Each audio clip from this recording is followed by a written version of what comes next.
Olá pessoal, tudo bem com vocês? Eu sou a professora Daniele e na aula de hoje de Geografia a gente vai conversar, a gente vai fazer leitura sobre como a gente se localiza no espaço onde a gente vive. A gente já conversou anteriormente sobre o espaço que a gente vive, a gente conheceu esse espaço. Mas hoje a gente vai começar um capítulo novo falando sobre a localização. Como a gente se localiza, como que a gente vai encontrar os lugares que a gente precisa.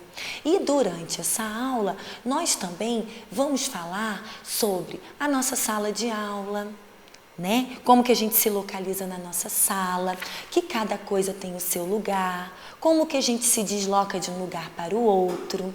Ok? Então vamos lá. Abram o livrinho de vocês nas páginas 202 e 203, que é a abertura do capítulo 2, localizando-se no espaço. Muito bem.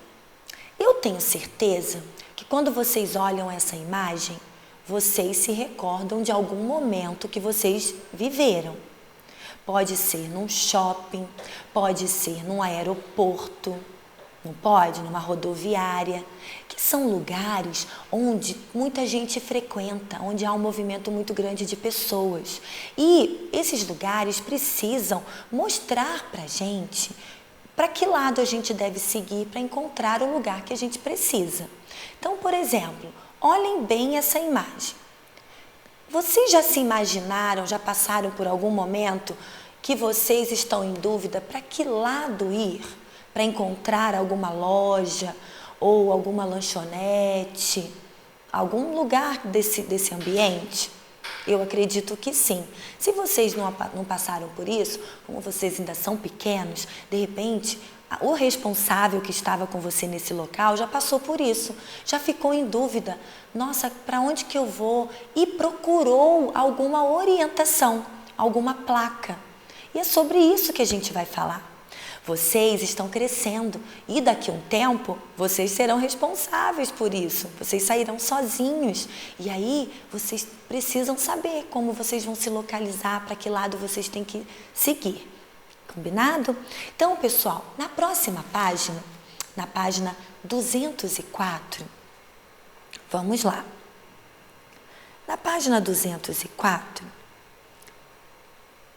está falando sobre deslocando-se de um lugar para o outro. O que é deslocando-se? Eu saio de um lugar e vou a outro lugar.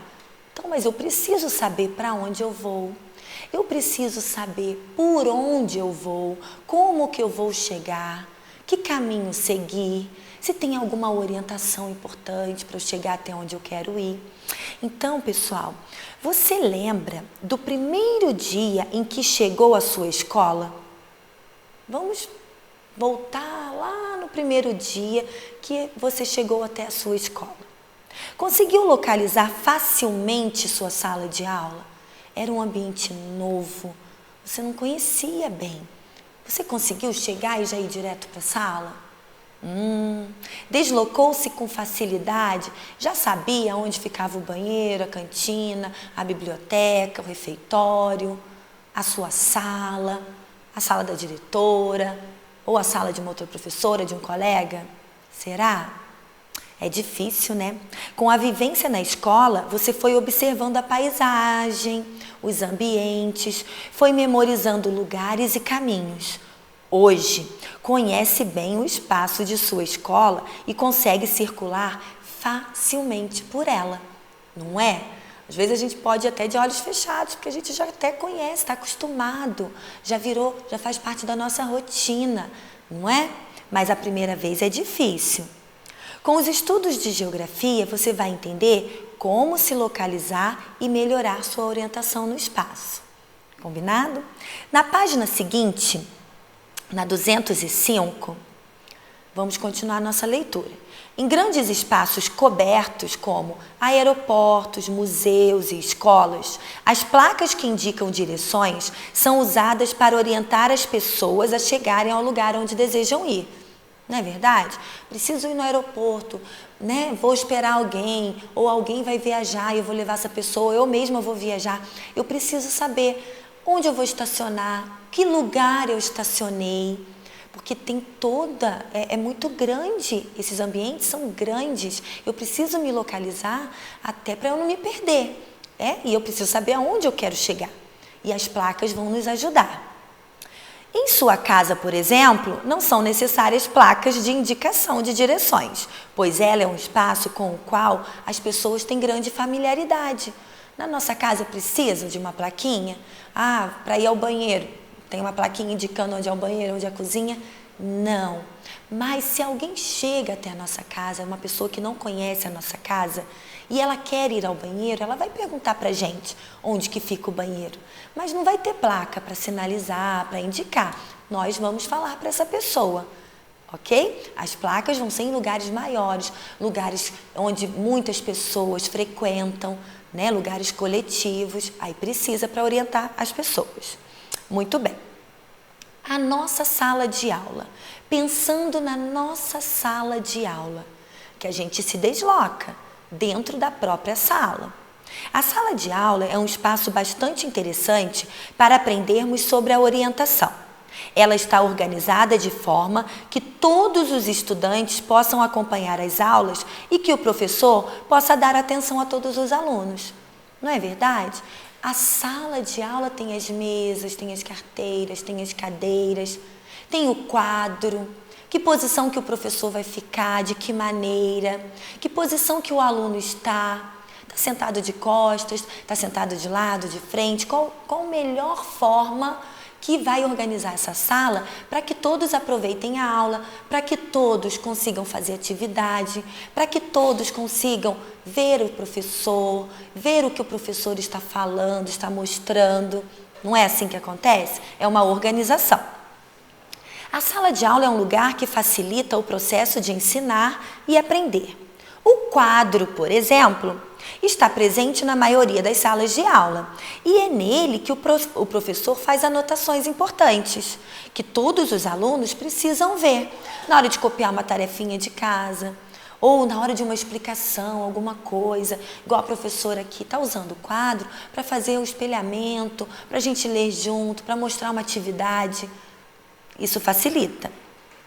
Por esse motivo, ele está colocado na parede da frente da sala, ou até dos lados, num lugar onde os alunos tenham o quê? Uma visão boa para poder ver o que o professor está passando para eles, tá? Algumas salas de aulas, elas podem ser diferentes. E tem escolas, há escolas que cada sala de aula é de um jeito. Algumas são em círculos, outras são as cadeiras, as mesas estão posicionadas em duplas, em trios, em grupos maiores, mesas diferentes, para ter umas aulas diferenciadas, umas aulas inovadoras. Então, pessoal, depende de cada escola, do jeito que a escola prepara para o seu aluno. Então, nós podemos ver aqui, essa sala de aula, as crianças estão em uma única mesa, estão em grupo. Essa daqui, tem o quê? Eles estão em círculo, né? Um do ladinho do outro, em mesas separadas. Já a outra, os alunos estão em duplas, não é? Mas, em todas elas, há um professor que está mediando a aula, que está orientando, que está explicando, os alunos participando e fazendo as atividades. Muito bem. As imagens mostram, pessoal, na página 206, para vocês acompanharem a leitura junto com a professora. As imagens mostram tipos diferentes de organização da sala de aula. Provavelmente, os professores reorganizaram as salas para atividades diferentes. Que há atividades, que há necessidade do professor, de repente, mudar toda aquela logística da sala, mudar a posição das carteiras, das mesinhas, das cadeiras, não é? E tem aulas em que, de repente, é necessário que o aluno sente sozinho para pensar, outras em grupo, depende. Provavelmente, os professores organizaram as salas de atividades diferentes. Por exemplo, uma turma organizada em círculo é interessante para debater algum assunto. quando todos devem dar a sua opinião de modo que é possível ver a pessoa que está falando. Ótimo! A organização da turma em grupos é interessante para trabalhos em equipe, em que um grupo deve discutir um assunto e preparar um trabalho. Ótimo! Quando tem uma atividade diferente, quando tem, de repente, jogos, né? De repente vai usar lá na matemática, jogos com material dourado, com palitos, jogo da memória, ou em outros momentos de recorte, de colagem, ou quando vai fazer um mapa mental, que precisa das ideias de todo mundo. Então, há várias possibilidades dentro de uma sala de aula. É importante lembrar que a sala de aula é um espaço de uso coletivo. Ou seja, muitas pessoas passam pela sala de aula ao longo do dia, principalmente professores e alunos. Por se tratar de um espaço coletivo destinado a favorecer a aprendizagem, que é o nosso foco, é o nosso objetivo, é muito importante que todos respeitem o quê? As regras. As regrinhas estabelecidas, os combinados que a gente tanto conversa diariamente. A gente conversa muito. Já na primeira semana de aula a gente já conversa. Quais são os combinados que a gente vai fazer, não é? O que pode, o que não pode, o que é legal, o que não é legal. A gente faz bastante combinados. Esses combinados, eles são criados ali, dentro dessa sala de aula, junto com a professora e com os alunos. Sua sala de aula possui regras? Tenho certeza que sim. Para que servem as regras da sala de aula? Essas regras são claras? Você obedece essas regras? Gente, são questões, são perguntas para pensar. Aproveite que vocês estão aí em casa, pensem, que regras são essas? Será que eu sigo as regras da minha turma? Será que eu obedeço? Será que eu respeito o meu amigo? Será que eu cuido desse ambiente escolar, da minha mesinha, da cadeira, que muitas outras crianças também usam? Reflitam sobre isso, que isso é importante. As regras da sala de aula devem ser seguidas por todos que a frequentam, para que todos tenham a oportunidade de receber o conhecimento de forma equilibrada e proveitosa. Pessoal, as regrinhas são fundamentais, senão vira bagunça, vira desordem. E aí, se vira desordem, as aulas não acontecem, não são proveitosas, ninguém consegue aprender. Não é verdade? Então, as regras servem para isso, para ajudar, ok? E a gente deve seguir, senão não dá certo. É importante, então, que todos participem da elaboração dessas regras. E, mais importante, que as sigam, senão não adianta elaborar e não seguir. Aí, pessoal, depois em casa, vocês vão responder lá, vão fazer as regrinhas da nossa sala de aula, da sala de aula de vocês. Cada coisa tem o seu lugar. Cada coisa tem o seu lugar na sala de aula.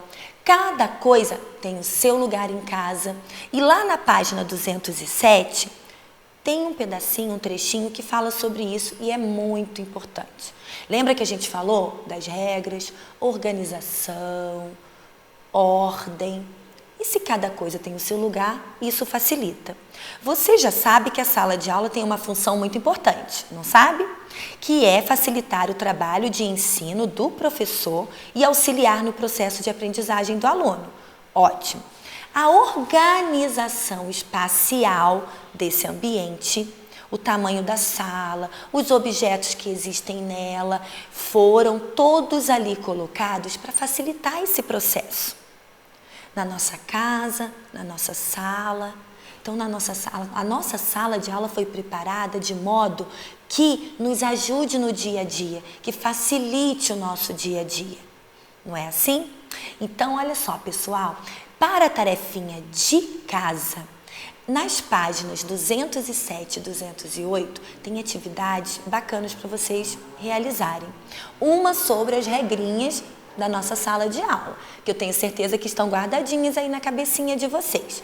E a outra é sobre os objetos, as coisas que fazem parte da nossa sala de aula. Tem coisas que não fazem parte da sala, mas fazem parte da nossa casa. Tem coisas, objetos que fazem parte da nossa casa, mas não fazem parte da sala de aula. Tem coisas que podem fazer parte dos dois.